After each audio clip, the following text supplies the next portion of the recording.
ఇప్పుడు random blood sugar, semen analysis, diagnostic tests పై 50% discount, ఉచిత IUI మరియు IVF కన్సల్టేషన్, ఉచిత అల్ట్రాసౌండ్ స్కానింగ్ అందిస్తున్నారు. 49 అంటే సంతానం, 49 అంటే సంతోషం. తిరుపతి పార్లమెంట్ స్థానం ఇక్కడ కూడా వైసీపీ పార్టీ హవా ఎక్కువగా కనబడుతుంది. ఒకటి మటుకు టైట్ ఫైట్ చూపిస్తుంది. సచివేళ్ళలో అయితే తెలుగుదేశం జనసేన పార్టీల గెలుస్తుంది అనే అవకాశం ఉన్నట్టు ఈ సర్వే చెప్తూ ఉంది.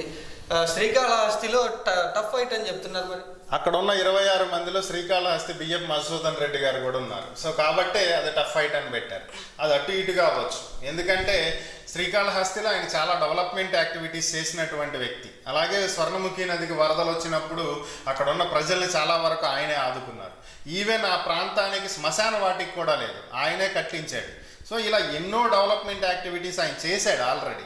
బట్ వ్యతిరేకత ఎందుకు ఉంది అనేది మనకి క్లియర్ కట్గా రిపోర్ట్లో ఇస్తే తెలుస్తుంది. ఎందుకంటే మనం సర్వే చేయలేదు కదా, చేసిన వాళ్ళు ఇవ్వాలి. సో అది లేనప్పుడు మనం ఈయనకి వ్యతిరేకత ఎందుకు ఉంది అంటే మనం చెప్పలేనటువంటి పరిస్థితి. ఈవెన్ ఆ వరద వచ్చినప్పుడు ఒక NDRF బృందానికి చెందినటువంటి ఒక వ్యక్తి కొట్టుకుపోతుంటే అతన్ని కాపాడే ప్రయత్నం చేశాడు.